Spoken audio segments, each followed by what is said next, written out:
It's yeah, more than that, I might get flagged for it. Yes, we're going to go through Star Trek Discovery, the good, the bad, and the ugly. Mainly, what positives can we draw from this experience in the past several weeks?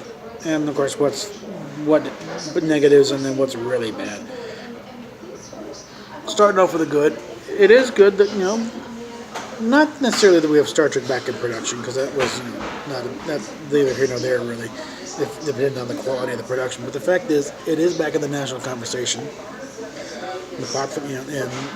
And a big conversation of what constitutes good Star Trek, proper Star Trek.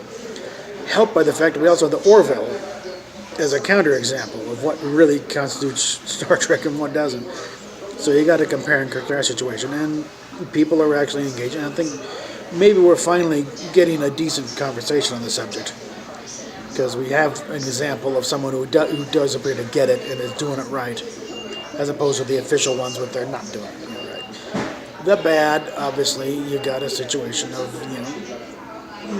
fans are having to choose between the actual brand or someone coming along and say, hey, we understand what you're trying, come to us. Seth MacFarlane, despite the fact he looks like a 50s movie star, he's one of us. He's a fellow geek, and he knows it. He knows the stuff, and he knows it inside and out, and he's proving it and doing it better than the original. So the actual guys that you really have to wonder how many of these guys have even seen Star Trek, or are they just kind of again like Gabe Kerner said, they just know how to Google Memory Alpha and do a quick term search, because a lot of things like that's not how it works. Whether it be Klingons or the Mirror Universe or whatever, it's like, what? They saw a term somewhere and they're running with it. They have no idea what they're talking about. And the ugly, unfortunately, has been the fan reaction over all of this. And I suppose I count myself in all this, but it's just taken what's already a tense situation in fandom and made it worse. It's just exacerbated it. And when you get the headlines going that Bill Shatner has blocked Jason Isaacs on Twitter, it's like because of stuff Isaac said. Hey, we're going to throw out the legacy of Shatner. Oh, really? Bite me. Shatner's turned into quite the little Twitter warrior lately. So it's like, yeah, you want to take him on? He's got lots of time and nothing to do with it, Jason. So guess what? You just hooked the horns with the tiger there. And it kind of goes back to where do we go from here? We'll see what they do when they come back in January. Now that they've kind of got this whole setup going with the Klingon War and the spore driving starship using the Force and midichlorians to travel the universe, and the infinite improbability drive minus the sperm whale and the bull of petunias. It's like, and they call this Star Trek. You gotta wonder. I'm gonna say it again. I don't think these kids know how to steer. And I'm assuming that Orville is only off for the holidays. It'll be back before too long. Because they still got a few episodes to go in their run.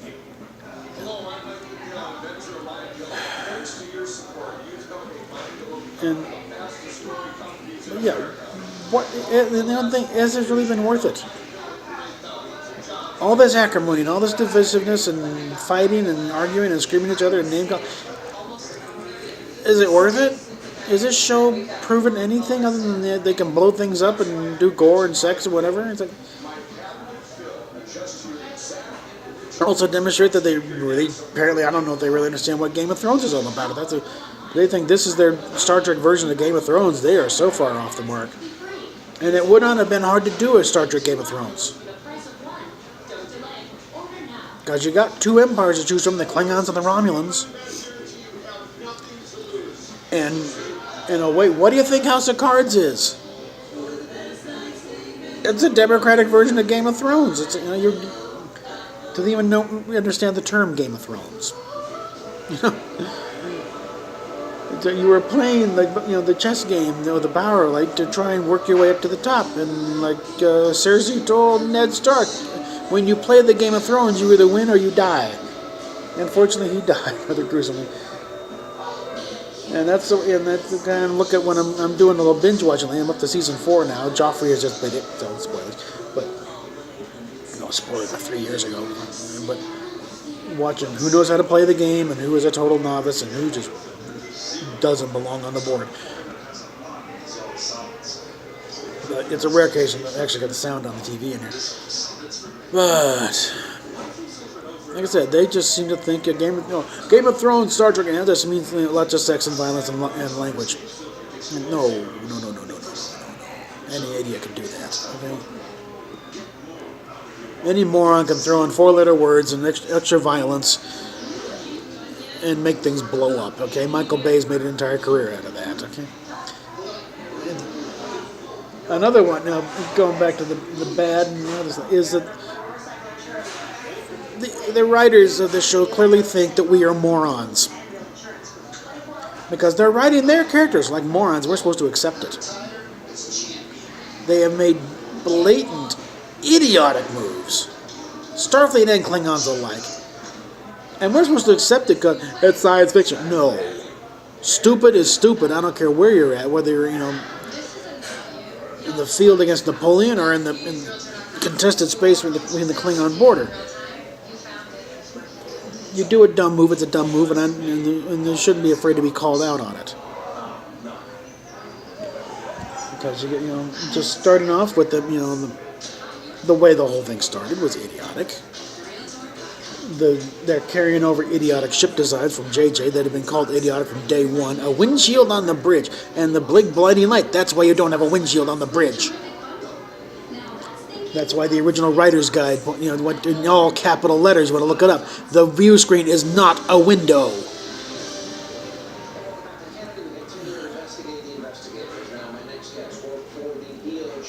Like I said, I think if Roddenberry were alive, these guys, you would make sure these people never worked in Hollywood again. They certainly would never work on Star Trek again. He would run them off the lot. And just. But we really, I would like to send each of these idiots a copy of the old writer's guide, and highlight sections what you do and do not do. And if you think a segment where it's like, take this same situation and transport it into a modern or recent history situation. Like take the whole Klingon War thing. Let's transpose that into say World War II. You got a big, massive, the Japanese and the American Navy fleets have just had it out to something resembling a draw or whatever. And you got,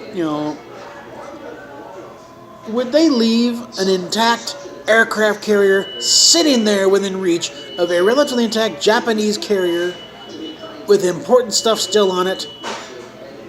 No.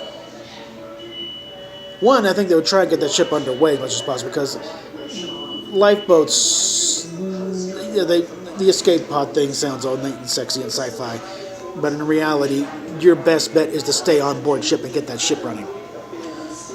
And it's kind of in the middle of the Pacific Ocean. The last thing you want to do is have to jump in the water and get in a life raft, especially if the boat's still floating. And then in the case of the Shinzu, that ship was still intact and holding air, and we also find that it still had an intact dilithium converter. I assume the warp core worked out. Get that ship running and get it underway, even if you're moving out on impulse and you got to call for a tug. You don't just leave it there with all the crap on it. They took their trick, they were sure to get that telescope out of there, but they left everything else in there, the intact warp core, intact computer core. You're leaving technology and intel for the enemy, easy for pickings. And add insult to injury, they make the Klingons be equally stupid because they're sitting there for 6 months and they don't bother to take a look at the damn ship. So they think they can get away with, having their characters be complete morons. What does that make them think? What do you think that says of the audience they have in mind? That they're just dumb enough to buy this stuff because it's got a Star Trek label on it. That is where we're at, folks.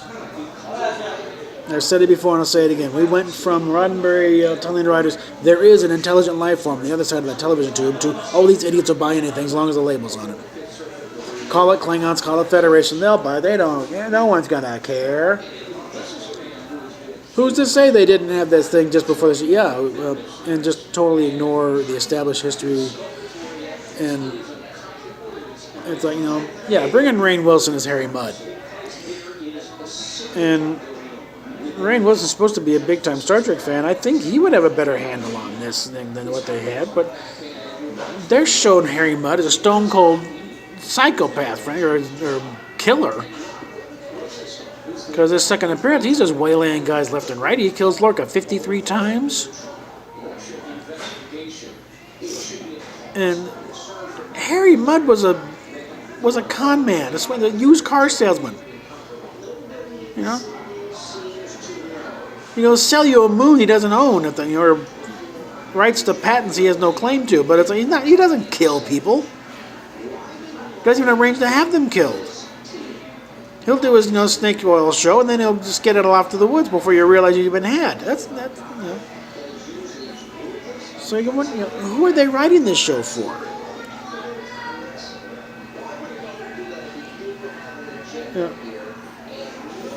It's like this thing is just and even when the writing is somewhat good, it's still got plot holes big enough to drive a Star Destroyer through. It's like, the good is really only moderately acceptable. The bad is just horrid. And it goes back to the thing of what the hell were the critics watching? Because it sure as hell wasn't this show. I mean, I can kind of accept a little confused with Orville because they thought they were getting one thing and they got another one. They were pissed off and they reacted so. But it's like they were never promised Galaxy Quest in space, so they shouldn't have expected it. They should have taken the show on its own terms. Discovery, it's like it's the same sort of thing of why JJ Trek got such rave reviews, from the mainstream critics. Whereas you look at the genre critics, the ones who are a little more savvy on what Star Trek was and what they were a little more cautious in the praise when they did issue any. And they acknowledge this is not, people are going to be upset about this who really know what Star Trek is.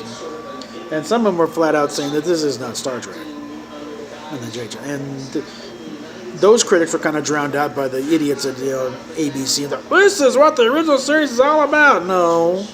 This is what, the general mundane's idea of what the original series is all about. This is not the original series.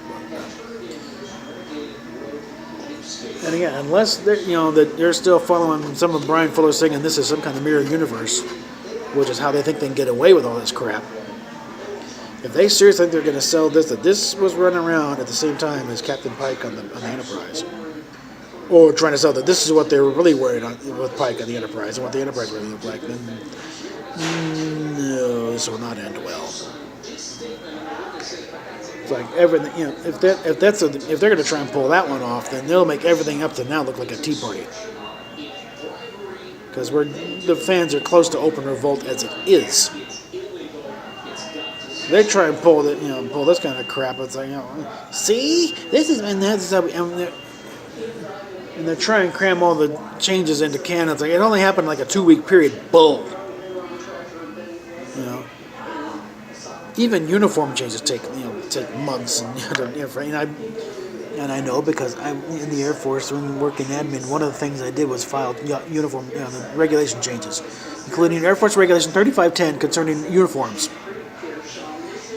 And I'd see that the filing changes, and then part of the regulations, how many months until this this uniform is phased in, becomes standard, and this other uniform gets phased out. So, yeah. Doesn't work that way, guys, okay? They think they just snap their fingers and boom, okay, it's, And again, like I said, this is not just, well, this happened late. No, you've set a date. 2256 is when this whole thing started, and it's been now maybe, 10 months now, so we're probably in the 2257. So we're like 8 years now from the start of the original series, if you figured where No Man Has Gone Before at about 2265. And again, not getting into the details, guys, but remember, in that one, they're still wearing the Cage Era uniforms. Sorry, I can get button pushes on the keyboard. What are you doing? What the hell is all this? There. Okay. Function I had not asked for before. Alright. So basically, yeah, that's kind of a state of the trick, but it's a little more in depth. It's like there's a few positives, in that it's in the public consciousness again, but for a lot of the wrong reasons. So yeah, we're talking about it. We're looking at what happens here, and actually having I think we are just having a good, honest discussion of what constitutes Star Trek, why it matters, but it's being forced on for the wrong damn reasons, because it's forced on a show that just doesn't measure up, and we have the counterexample of a show that does, and in all likelihood was actually pitched as the next Star Trek show and was rejected in favor of this. It could seriously have been Star Trek Orville, and we've been having a grand old time, laughing our asses off at this show and having fun and doing real meaningful science fiction show again, with good character development and good plot lines, and a little more lightheaded attitude. But no, we get the dreary war story where everyone's an idiot, and nothing looks like it's supposed to. Basically, you translate this to a World War II scenario. It's like the Japanese really were yellow fang-toothed monsters, and the Army Air Corps running around in F-15s, and the Navy's got F-14s, and the troops got M-16s and laser-guided, tow missiles, and the carriers are nuclear powered, because that's cool stuff. Nobody wants that old diesel-powered crap and M1 rifles and Corsairs and whatever. Get with the times already,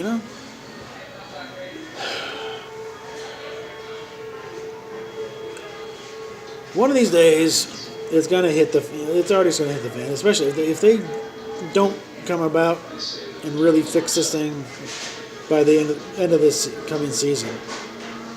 And again, after what they did with the Lost, they have no call for a comment. Be patient, bull patience. You've lost your patience. You lost your call for patience with Lost, Alex. Okay, you have no legitimate calling to be patient, because you already screwed up one show. We're not going to let you screw up another one. And again, Star Trek is now part of the national mythology and the consciousness, so we don't have to accept it. You can say it's canon all you want. If the public rejects it, it rejects it. We'll just ignore it completely. Be like Star Trek 5, completely ignored. Actually, kind of like you guys have ignored Star Trek 5 too, because all the thing about trying to shoehorn in Michael Burnham as Spock's sister, I have yet to hear one mention of the word Psylocke. And he's got a little more claim on legitimacy than Burnham does, because at least he showed up in the movie with the original cast. Again, I still think that was just a drunken ghost story around the thing, but that's another topic another time. Anyway, clock is ticking, so see what happens come January. Okay, later.